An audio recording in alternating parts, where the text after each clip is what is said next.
เมื่อนี้ก็คือเก่าพี่น้องเมื่อนี้เป็นวันที่17เนาะเดือน826เนาะพี่น้องเนาะเมื่อนี้ก็มาติดตามน้ำคือเก่าพี่น้องแต่ว่ายังไหลแห้งคือเก่าเด้อน้ำอยู่ที่บ้านศกเบาะเนาะบ้านศกเบาะเมืองหนองบกแขวงคำมวนเมื่อนี้ก็สร้างคำก็ได้มาติดตามเบิ่งในน้ำคือเก่าก็ช่วงนี้ก็เวลา9 โมงเนาะเวลาของ9 โมงแล้วก็น้ำก็มีท่าทีก็ความหวังว่าสิถอยลงแล้วเนาะมื้อนี้เนาะในบรรยากาศเป็นอะไรเนาะคุณได้ขึ้นอยู่ชั้น2พี่น้องFC ก็ประชาชนเฮาได้ขึ้นอยู่ชั้น2ได้ไหนว่ามันพิลึกประมาณนี้แหละพี่น้องเอ้ยที่บ้านศกเบาะคือเก่าเหตุการณ์น้ำท่วมเนาะแถวบ้านศกเบาะของในเฮาเมืองหนองบกนี่แหละแขวงคำมวนสามคำก็ได้มาสำรวจอีกคือเก่ามื้อนี้เนาะเวลากะ9 โมงปลายๆเนาะ9 โมงต้นๆก็ตามกระแสน้ำก็ประมาณนี้เนาะพี่น้องเนาะน้ำของวันที่17 เดือน8เนาะ2026เนาะพี่น้องเนาะคือว่าประมาณนั้นอันนี้ก็ว่ามันล้นจากหัวเนาะน้ำมันสูงเกินระดับเนาะในบรรยากาศแต่ว่าไหลเซี่ยวไหลแห้งประมาณครึ่งของบ้านศกเบาะใต้เนาะทั้งใต้บ้านเนาะก็ประมาณนี้กันพี่น้องเลยแต่ว่าน้ำเนี่ยมันสูงผู้ใดเข้าเบิ่งเข้าชมแล้วก็กดติดตามกดไลค์กดแชร์เพื่อเป็นกำลังใจให้แก่ผู้ประสบภัยเนาะไอ้น้องประสบภัยบ้านศกเบาะของไทยเฮาคือเก่าพี่น้องเอ้ยเป็นมุกใจช่วยเด้อผู้ใดเข้าเบิ่งแล้วก็ขอคนละไลค์ขอคนละแชร์ก็เป็นที่เลื่อนใจเนาะสร้างคำก็ได้ออกทำงานแต่ละมื้อเนาะพี่น้องสำรวจอย่างบ่หยุดบ่หย่อนเหตุการณ์ภายในแล้วกับภายนอกเท่านี้แหละสภาพการ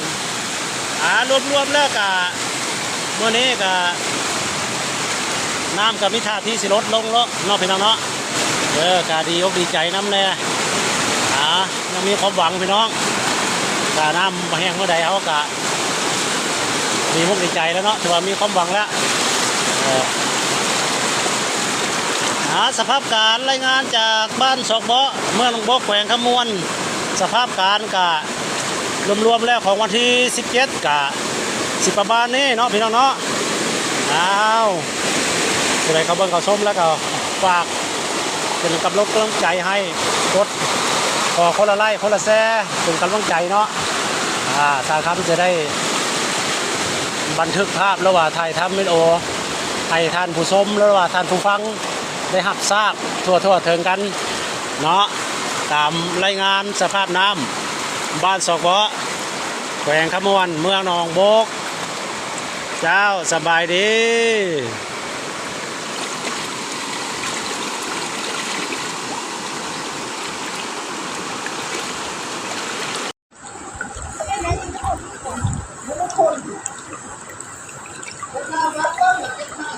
โรงเรียนประถมสมบูรณ์ดังสวรรค์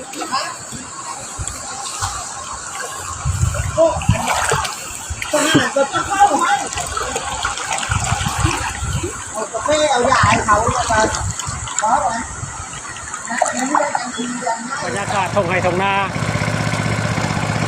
รายงานจากศกเบาะคือเก่าสภาพการย้ายเครื่องย้ายของหน่วยกู้ภัยแต่เขากัตลอดเลย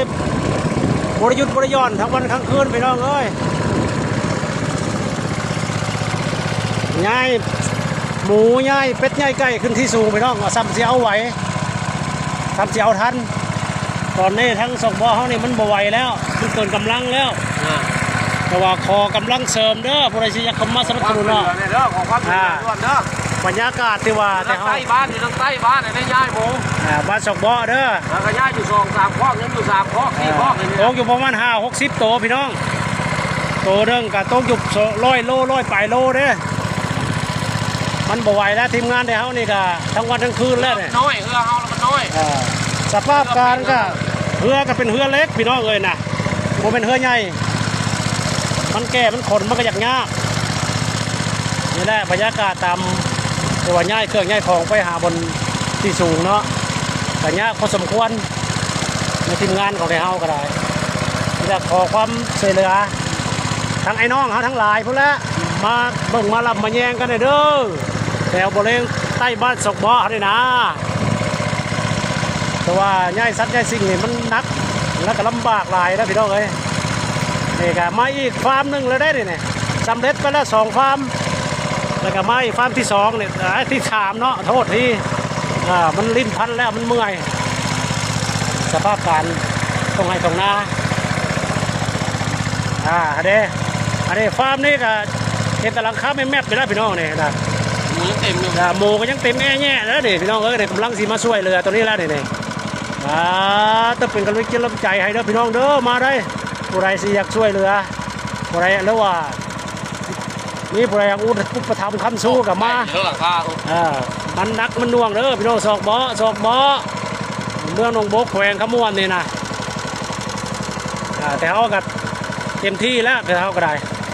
เนี่ยเอาเบิ่งเด้อตัวเรือชนกงมาใหญ่สภาพการทีมงานกู้ภัยกู้ชีพแต่ห้องนี่ก็โอ้ยบ่ลงพิลึกพิล่ำพี่น้องเลยเบิ่งไฟก็ยิ้มก็บ่ออกแล้วเรือแต่แค่วสภาพการประมาณติด น้ำท่วมแล้วโทรหารถดับเพลิงบ่ อันนี้สภาพการพี่น้อง แนวเดียวกันบ่ มันคนละแนวเด้อดับเพลิงผมว่าก็ได้ เอาหน่วยดับเพลิงมาช่วยบ่ ขอต้องการแต่ว่า โอเควันของกูฮะ ผู้ยกผู้ย้ายผู้คนเนาะกำลังเสริมพี่น้องสภาพการมันนี่แหละหน่วยกู้ภัยที่เขากับบักละลายนึงนะพวกน่ะนายบ้านก็มาอยู่ได้นายบ้านศอกบ่กับบ่ได้ป้าบ่ได้ละเลยทีมนะเด็กกระแจงเรือตะเคียววันนี้นะเอา ในบ้านกับผู้ช่วยแล้วผู้ช่วยในบ้านก็จะ ผู้ช่วยในบ้านก็เฮียเอาสภาพการเอาผู้ได้พี่น้องเอ้ย บ้านของกู เอา ยิงกับไหนวะ ลองอายุอาญะพี่น้องเอ้ยหาซ้ำนี้ก่อนพี่น้องเอาขอกำลังใจกดไลค์กดแชร์ซ้ำนี้รายงานจาก2 บ่อ ง่วงมาหมูก้อนง่วงมาหมูก้อน ประเดี๋ยวงูมาหมูก่อนพี่น้องเอาสบายดี เ